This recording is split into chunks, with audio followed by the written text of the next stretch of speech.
ఈరోజు నేను క్యాబేజీ పప్పు చేస్తున్నానండి. ఈ క్యాబేజీ పప్పు కోసం కావాల్సిన పదార్థాలు వచ్చేసి 100 గ్రాములు క్యాబేజీ, అలానే ఒక 7 చిన్న టమాటాలు, మీడియం సైజ్ అయితే 5 టమాటాలు సరిపోతుందండి. చూడండి ఇక్కడ టమాటో చూపిస్తున్నా, ఇప్పుడు చూపించే ఆ చెక్క అనేది తీసేసి ఇలా కట్ చేసి వేసుకోండి. ఎందుకంటే మందులు వేస్తారండి, అక్కడి నుంచి మనకి కాయ అనేది అభివృద్ధి చెందుతుందని నా ఉద్దేశం. మీకు నచ్చినట్లయితే మీరు కట్ చేసి వేసుకోండి, లేకపోతే మీ ఇష్టం అది. ఇప్పుడు చెప్పాను కదండి, ఒక 100 గ్రాముల క్యాబేజీ, 7 చిన్న టమాటాలు, ఒక 3 మీడియం సైజు ఉల్లిపాయలు, 2 చిన్నదైతే ఒక ఉల్లిపాయ తీసుకోండి.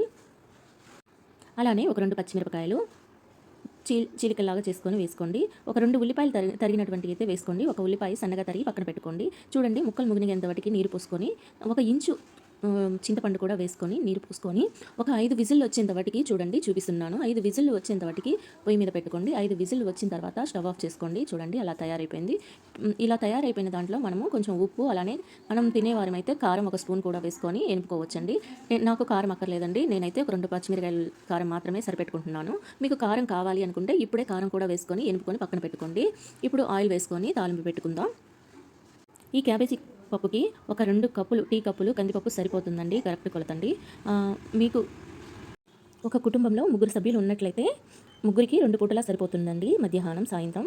ఇలా ఎనిపేటప్పుడే ఒక స్పూన్ కూడా కారం వేసుకోండి. కారం తినే వాళ్ళైతే కొంచెం కారం ఉంటే బాగుంటుంది అనుకున్న వాళ్ళు చూడండి చూపిస్తున్నాను, ఒక స్పూన్ సరిపోతుందండి. ఎక్కువ కారం ఉన్నా ఘాటుగా ఉంటుంది. ఈ పప్పు ఉడికేటప్పుడే కారం వేసినట్లయితే ఘాటుగా ఉంటుందండి, పైగా కారు వాసన కూడా వచ్చే అవకాశం ఉంటుందని నా ఉద్దేశం. మీకు నచ్చినట్లయితే ఫాలో అవ్వండి, లేకపోతే అవసరం లేదండి. ఇప్పుడు తాలింపు పెట్టుకొని ఒక 7-8 వెల్లుల్లి రెమ్మలు వేసుకొని దంచి కూడా వేసుకోవచ్చండి. అలానే తాలింపు గింజలు వేసుకొని మనం తరిగి పెట్టుకున్నటువంటి ఒక ఉల్లిపాయ తరిగినటువంటిది వేసుకొని అది గోల్డెన్ కలర్ వచ్చేంత వాటికి మనం వేయించుకోవాలండి, కలిగి పెట్టుకుంటూ, మన తాలింపు అనేది మాడిపోకుండా. నేనైతే తాలింపు గింజలు, ఆవాలు, జీలకర్ర మాత్రమే వేసానండి, మీరు తాలింపు గింజలైనా వేసుకోవచ్చు. ఇప్పుడు కొంచెం ఇంగు వేస్తున్నానండి. మీకు నచ్చినట్లయితే ఇంగు వేసుకోండి, లేదు మేము తినలేము అనుకున్న వాళ్ళు ఇంగువ వేసుకోవాల్సిన అవసరం లేదండి.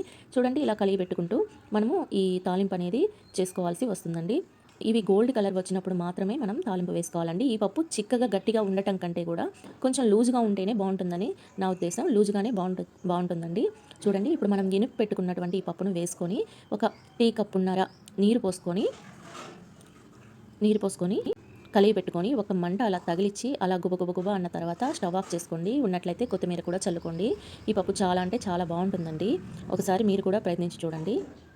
ఈ పప్పుకి క్యాబేజ్ అనేది ఎక్కువ కాకుండా 100 గ్రాములు లేదా పావు కిలోలో సగం క్యాబేజీ అయినా వేసుకోండి. ఎక్కువ ఉన్న ఆ వాసన అనేది అంతగా నచ్చకపోవచ్చండి, సగం సరిపోతుంది పావు కిలోలో, లేదంటే 100 గ్రాములైనా సరిపోతుందండి. చూడండి నేను టీ కప్పున్నర నీరు అనేది కుక్కర్లో, మనం పప్పు వెనుకున్న కుక్కర్లో వేసేసి అది కలిగి పెట్టుకొని పప్పులో వేయడం జరిగిందండి. చూడండి పప్పు అంతా కూడా కొంచెం పల్చగానే ఉంది, ఇలా ఉంటేనే కొంచెం బాగుంటుందండి.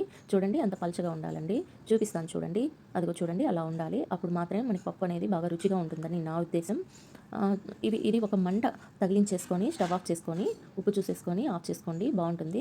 గుబగుబా అని ఒకసారి అలా అన్న తర్వాత స్టవ్ కట్టేసుకోండి, బాగా ఉంటుంది పప్పు. మీకు నచ్చినట్లయితే మీరు కూడా ప్రయత్నించి చూడండి చూపిస్తున్నాను, పప్పు ఉడికిపోయింది, స్టవ్ ఆఫ్ చేసుకోండి.